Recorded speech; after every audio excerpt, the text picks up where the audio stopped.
One of my favorite cartoons growing up, and it is the best cartoon ever, was Bugs Bunny. You all remember Bugs Bunny? Not the new weird-looking ones, the old original Bugs Bunny. And one of my favorite things about Bugs Bunny, he was always finding a way to turn the tables on everyone, whether it was a monster or Elmer Fudd. There's one particular famous episode where Bugs Bunny and Daffy Duck are arguing about whether it's duck season or wabbit season. And there's Elmer on the side with his shotgun just waiting for them to figure out if it's duck season or rabbit season. I want you to see how the tables turn. Let me just show you.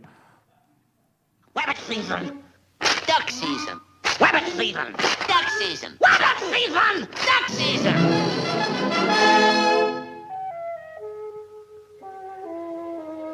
Uh-oh.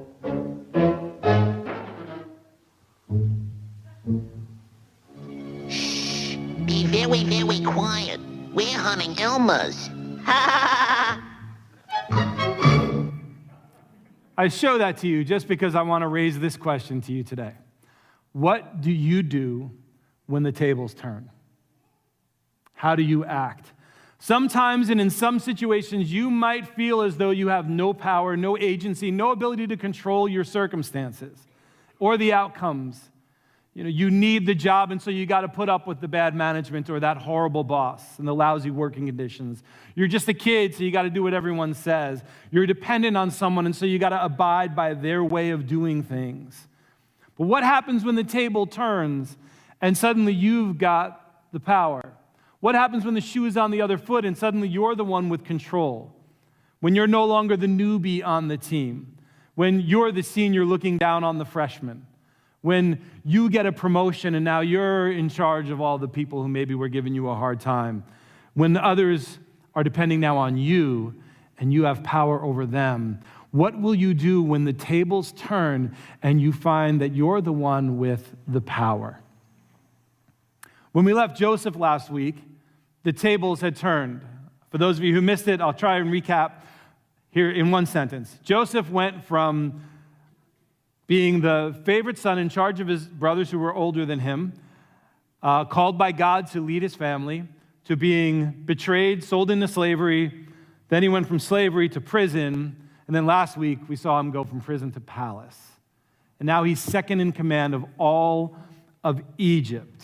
After 13 years of being kicked around by everyone, Joseph was the one now in charge. He's the one in control of all the food in all of Egypt. Everyone in the whole nation of Egypt had to come to him to get food because he was the one who put together the plan to save them from famine.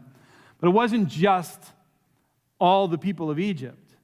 All the nations around Egypt had to come to Joseph to get food, including his brothers, the ones who had sold him into slavery and betrayed him. This story I'm about to tell you this morning is a story about tables turning. So the famine hit, and Jacob and his family, they were running out of food. About a couple years in, they had no food. He sent his sons to go down to Egypt to buy food. Not all of his sons. He sent all of his sons except Benjamin and Joseph, because Joseph, as far as he knew, was dead, because that's what his older sons had told him. And Benjamin, he wouldn't let Benjamin leave his side. Once Joseph was gone, the only other brother he had by the same mother. Do you all remember Jacob had children by 4 women? 2 were his wives, and the other 2 were their wives' concubines. And so he loved his one wife, Rachel. There was a whole story there. But she only had 2 sons, Joseph and Benjamin. Joseph, as far as he knows, is dead and gone. Benjamin's all he has left. He will never let Benjamin leave his side. So Jacob sends the other 10 sons down to Egypt, the ones who had betrayed Joseph and sold him into slavery, because they didn't like the fact that he was in charge of them, or that he was having dreams about them bowing down to him. And those brothers traveled all the way to Egypt to buy their food, and they wound up at Joseph's doorstep. Only they don't know it's him. And that leads us to this beautiful moment in Genesis 42. And you can follow along here. We're going to jump in and out of me telling the story and reading portions of it. You can follow along on our app and take notes. But Genesis 42, verse 6 says, "Now Joseph was the governor over the land. He was the one who sold to all the people of the land, And Joseph's brothers came, and look what they did. Bowed themselves before him with their faces to the ground, just like Joseph had dreamed some over 13 years ago. And Joseph recognized his brothers, but they didn't recognize him. And Joseph remembered the dreams that he had dreamed of them. And talk about the shoe being on the other foot, right? Talk about the tables turning. What will Joseph do now? He literally holds their lives in his hands, the way they had held his life in their hands. What would you do? How would you act? Joseph looked at them and he said, I think you're spies. I think you've come here to just see where we're weak. And then he decided to hold them there for a few days and question them. And they insisted, no, we're not spies. We're your servants. We're here, just 12 brothers, the sons of one father. The youngest is with our father, and the other one, he is no more. At least they remember him. But until that moment, Joseph didn't know what had happened after he was sold. He didn't know whether they had gone home and killed his younger brother Benjamin for spite because he was also one of the favorites. He didn't know if his father was alive or dead. So when he hears that his brother and father are alive, his heart must have leapt in his chest. And he instantly hatches a brilliant plan to test his older brothers. And he says, okay, I know what we'll do. If you're not spies, I have a simple test that will tell me whether you're being honest with me or not. I'm going to keep one of you here with me, and the rest of you go back and you get this younger brother you mentioned, and you bring him to me. And when you bring him to me, then I'll know you're being honest and you're not spies. And I'll let this other brother I'm going to keep with me go. That was a problem. Because like I said, there was no way their father Jacob would ever let Benjamin go. There's no way he was going to let him leave his side and go to Egypt. And so the brothers are in a pickle right now. Simeon is now being held as a prisoner in Egypt, but there's no way they're going to be able to convince their father to send Benjamin back to Egypt to get Simeon out. And they started bickering with each other, not knowing that Joseph could understand them because Joseph had been using a translator the whole time to speak to them. And so they didn't know that Joseph was overhearing them and knowing what they were saying. And I don't know how Joseph held it together when he heard them start to say, the truth is we're guilty concerning our brother Joseph. And that's why all this is happening to us, all this distress. We saw the distress of his soul when he begged and we wouldn't listen to him. That's why now this distress has come on us. And Reuben, the oldest brother, says, that's why I told you we shouldn't sin against the boy, but you wouldn't listen to me. So now here comes the reckoning for his blood. And Joseph hears them agonizing over this, remembering what they had done to him, seeing he's still on their mind, seeing they feel this guilt and distress. So he holds Simeon in Egypt, sends the brothers back. They load up their donkeys with their sacks of grain, and they leave. And they stop for the night on their way to sleep and get some lodging. They open up their sacks to give some grain to their donkeys, and they discover inside the sacks are the money bags that they had brought to buy the grain. Somehow the money's back in their sacks. And now they're terrified. Now they're going to think we stole the grain too. Like everything is looking bad for them. But the truth was Joseph had told his steward to put the money back in their sacks. He didn't want the money. He was giving them free food. Why? Why would he give them free food? They tried to kill him. They threw him in a pit. They sold him into slavery. Why is Joseph doing this? Then the 9 brothers get home and they tell their father everything that happened. And they say to their father, the only way to get Simeon out and to get more food is we have to bring Benjamin back with us the next time. And Jacob loses it. And he says, do you want me to take everything from me? I've lost Joseph, he's gone. I've lost Reuben, now he's gone. And now you want to take Benjamin. And I'll lose him too. If anything happens to him, I'll die. He's all I have left. So Jacob refuses and said, there's no way. There's no way. Simeon's gone. We'll have to find some other way to get food.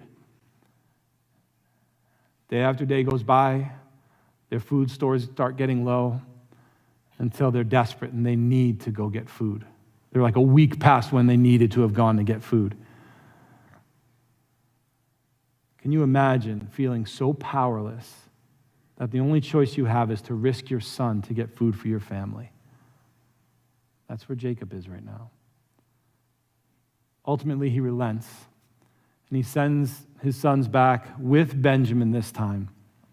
They also brought double the money, and they brought gifts with them too. So when they get to Egypt and they come in to meet Joseph's steward of Joseph's house, they say, we brought double the money because last time somehow the money got back in our bags. We didn't do it. Please, don't think we were trying to steal. So we brought the money to pay for that grain and extra money now to buy the new grain. And we brought gifts too.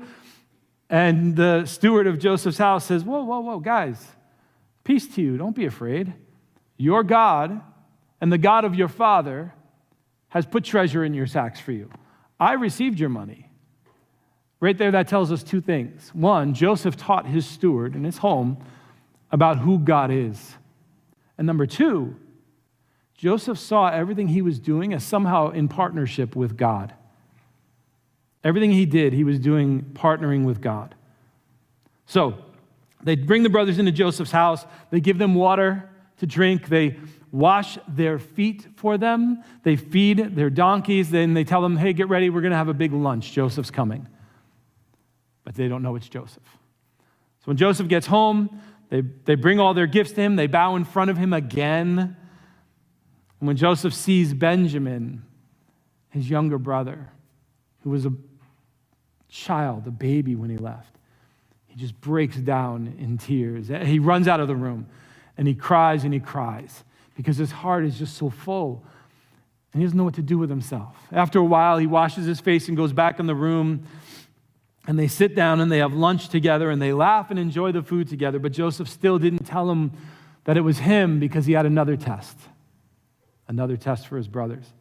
It came time to leave, and Joseph again arranged that they'd get their sacks of grain, but that the money would be put back in so that they still were getting the food for free. But then he also told his steward, I want you to take my personal silver cup and put it in Benjamin's sack. And so he did. The brothers leave. They don't know they've got the money back. They don't know that this silver cup is in Benjamin's sack. They get out of town. They travel just a little ways, and then suddenly here comes Joseph's steward with some other guys. Joseph sent after them, and they say, hey, you've stolen the silver cup that belonged to Joseph. And they're like, no, we didn't. None of us took anything. Look, just take our sacks, open them up. If anyone took anything, you can kill the person who has the cup in their sack. And they pull the sacks down, and the first one opens it. See nothing. See nothing. All the way down the line until Benjamin, there's the cup in Benjamin's sack. The brothers, in just distress, start ripping their clothes. Have you ever been so distraught that you tore your clothes off? They start ripping their clothing. They take them all back to Joseph. They fall on the ground again in front of Joseph. And Judah becomes the spokesperson for the family, for the brothers. Before I tell you what Judah said, I want to remind you who Judah was. Judah is the fourth in line brother, but he's the one who ultimately will be the one who carries on the line. But Judah's the guy who sold Joseph into slavery. It was Judah's bright idea. Judah's the one who took Joseph and handed him to the slave traders and took the bag of money. And we know from other portions of Scripture, Judah was an immoral, selfish guy. And so what we'd expect from Judah right now is he would say, okay, look, Benjamin's gone. We're just going to have to give him up. But if it saves our necks, fine. And we'd expect him to say, we don't know what's wrong with our younger brother. He's spoiled like every youngest child is. He took your cup, I guess. So here, take him, give us back Reuben, and we'll be on our way. But he didn't say that. Instead, what Judah said was this. He said, sir, please, don't be angry with me. Let me speak to you. We've done everything you've asked. We brought our youngest brother, even though it broke my father's heart. Before we left, my father said to us, my wife had 2 sons, and one of them went away and never returned. Doubtless, he was torn to pieces by some wild animal. I've never seen him since. Now, if you take his brother away from me, and any harm comes to him, you will send this grieving white-haired man to his grave. Remember, for 13 years, Joseph must have wondered what his father thought had happened to him. What it must have been like hearing about his father's grief there. How for years, he didn't know that his father even remembered him, but now he's hearing that his father's grief is fresh to this day. And that grief that his father spoke of. It's there because of Judah and these other brothers. They're the cause of this. They're the ones who did this. They did this to Joseph. They did this to their father Jacob. And now Joseph has the power to make them pay. But then he hears Judah still speaking. What could this treacherous brother still have to say? Judah goes on and says, "And now, my Lord, I cannot go back to my father without the boy. Our father's life is bound up in the boy's life. If he sees that the boy is not with us, our father will die. We, your servants, will indeed be responsible for sending this grieving white-haired man to the grave. My Lord, I guaranteed my father that I would take care of the boy, and I told him, if I don't bring him back to you, I will bear the blame forever. So listen to what he says next. Please, my Lord, let me stay here and be the slave instead of the boy, and let the boy return with his brothers. How could I return to my father if the boy's not with me? I couldn't bear to see the anguish it would cause my father." The brother who'd sold Joseph into slavery is here offering to trade himself and become a slave in their younger brother's place. Far from being the selfish, power-hungry, bitter traitors that Joseph had known, they cared about their youngest brother. They cared about their father. Not only did they care, they were ready to trade places. Joseph sent all of his attendants, all of his people out of the room so it could just be him and alone with his brothers. And he told his brothers, "Come here, close," so they could look into his face. And as they got close where they could smell each other's breath, they looked into each other's eyes, and he could see the terror in their eyes. And he told them, "I am Joseph, the one you sold here into slavery." I don't know what comes after terrified. I've only ever gotten to terrified in my life. But whatever comes after terrified, I'm sure that's what they were feeling right there. For all the fear they had experienced before, to hear that this is Joseph, this one who has all this power in Egypt, they must have been beyond terrified now. And he could see it in their eyes. He could see the fear and terror in their eyes. But Joseph, what he says next, he tells them, "Don't be distressed. Don't be angry with yourselves because you sold me here. For God sent me before you to preserve life." Don't be angry at yourselves. What? More like, just drop dead now. Kiss my feet. I want you to see today what Joseph did, but I also want you to see why Joseph did it. Let's step back. Let's see what Joseph has done here, this whole story. I want you to see that from the moment Joseph saw them and recognized them, Joseph started blessing them. Sure, he tested them. Of course he tested them. The last time he had seen them, they had tried to kill him. The last memory he had of them was Joseph trading him in for a bag of money. So, of course, Joseph tested them to find out what happened to his family over these last 13 years. Of course he did. But while he was testing them, Joseph blessed them at every turn. Free food, saving their lives and their children's lives, their children's lives, treating them to a banquet. Preparing, we'll see this next week, he was preparing the best land in Egypt for his family so they could come and live there with him. After everything that had happened to him, Joseph could have used this reversal as a revenge tour, couldn't he have? He could have started with that cupbearer. Remember the cupbearer who forgot Joseph? Joseph helped him out in prison by telling him what his dream would be and giving him peace. And then that cupbearer for 2 years forgot about Joseph. Joseph could have said, "Come here, cupbearer.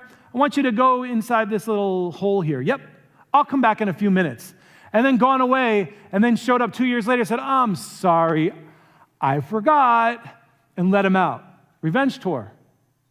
He could have gone, showed up at Potiphar's door and said, "Hey, remember how you unjustly threw me in prison because of your wife and you knew? You're in jail now. You're fired. You're out of here." He could have taken his wife, thrown her in the pit.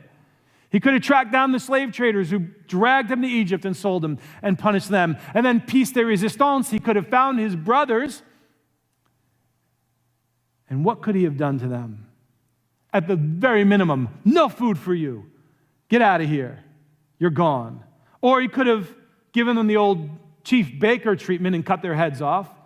Or he could have at least made them slaves. Or if he didn't want to be aggressive, if he wanted to be more like modern day people, you and me, he could have chosen to be passive aggressive and do it the way we do it. He could have resented them inside and given them the cold shoulder, could have hated them, could have extorted them, he could have treated them badly, talked badly about them behind their backs, undermined their reputations. He could have done all that passive aggressive stuff you and I do. Civilized people. But I want you to see, God's word wants us to see that when the tables turned, Joseph started serving. When the shoe was on the other foot, Joseph started washing feet. When Joseph found himself with power, he put that power to work in God's hands. He refused to use it for selfish revenge. That's what Joseph did. Why did Joseph do it? Why did Joseph use his power that way and live this way? We saw it last week when Pharaoh observed that there was no one else like Joseph in all of Egypt. And he said, can we find anyone like this man, one in whom is the Spirit of God? When the Spirit of God is in you, you put your power in God's hands and you use whatever power you have for God's purposes, in God's way. That's who you and I become when the Spirit of God is in us. That means we use our power to serve others, to wash feet, to love others, to love what is good and confront what is evil. That's what Joseph did. We don't use it to do passive-aggressive things and tear people down behind their backs to get them back for what they did to us. No, we use our power to build people up and wash feet, even the feet of those who've hurt us and betrayed us. That's what Joseph did.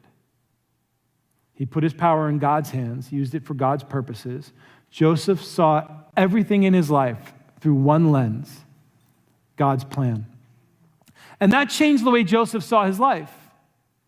He didn't see himself as a victim of all the evil things people did to him. He easily could have, with everything he'd gone through. Instead, what he saw himself as the beneficiary of God's intentions.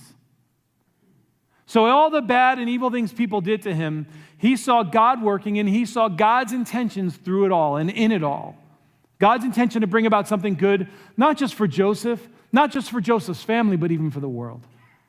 Joseph didn't use his power to get revenge and retribution because he put his power in God's hands because the Spirit of God was in him.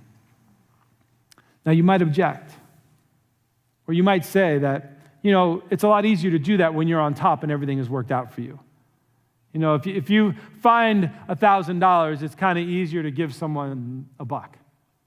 And Joseph now, everything's worked out for him, so it's easy for him to do this. And if you're one thinking that it would be easier, if I knew everything was on top and if I knew I was coming out on top, it would be easier to live this way, then first of all, I want to point out to you this. If you've been paying attention to Joseph's life, what you've seen is he's done this at every step. He has always done this. This isn't new. When he was a slave, he was a conduit of God's blessing to his master. When he was a prisoner, he was a conduit of God's blessing to the other prisoners and to the warden. Now that he's on top and the tables have turned and the shoe's on the other foot, he leans even harder into being a blessing to others. Every increase in power in Joseph's life did not lead to an increase in privilege for himself. Every increase in power in Joseph's life, he turned into an increase in serving others and blessing others. That's how he used his power. Whether he had a lot or a little, that's how Joseph acted and lived. And the second thing I'd say to anyone who thinks that you need to succeed or just know that everything is turning out okay for you before you can maybe be this way, I would say this. I would ask you this. Have you met Jesus? Do you know about what Jesus did for you? Do you know how Jesus humbled himself and used his power to wash our feet and to serve us? Do you know about how Jesus died and rose from the grave, overcoming sin and death and offering you and me new life, a whole new relationship with God, where our guilt is taken away, our chains are gone, we're set free and we're forgiven, and sin and death are behind us? Are you aware that if you put your faith in Jesus, Everything has worked out for you. It's already won in Jesus. And if you don't know that, then that's the starting point today. To come to that place of that confidence, of that assurance that, yes, we're going through struggles in life, but Jesus has already overcome it. I've already come out on top with him.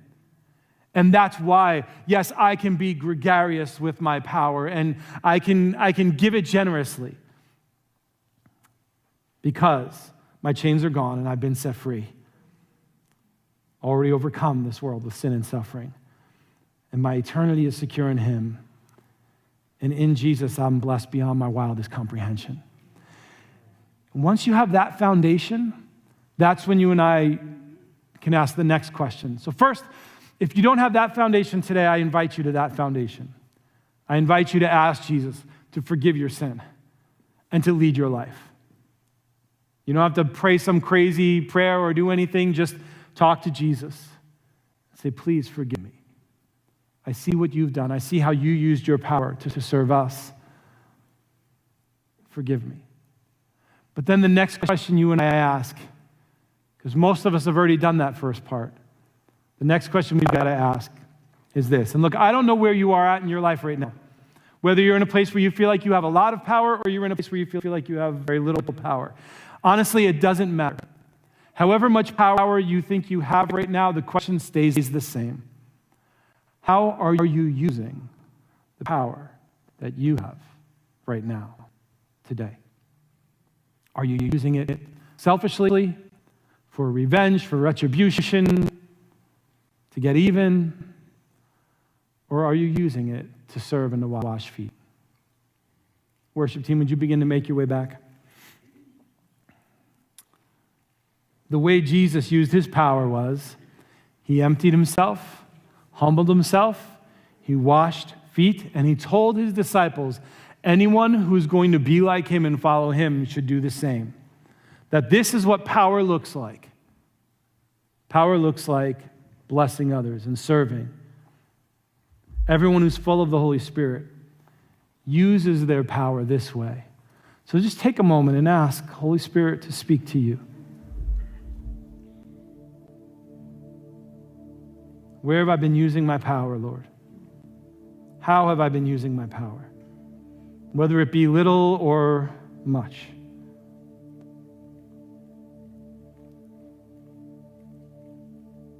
Have I been using my power to make a life for myself? Have I been using my power to punish others? To carry out grudges and retribution? My own brand of justice on them? Insisting on making people pay in the petty ways we do?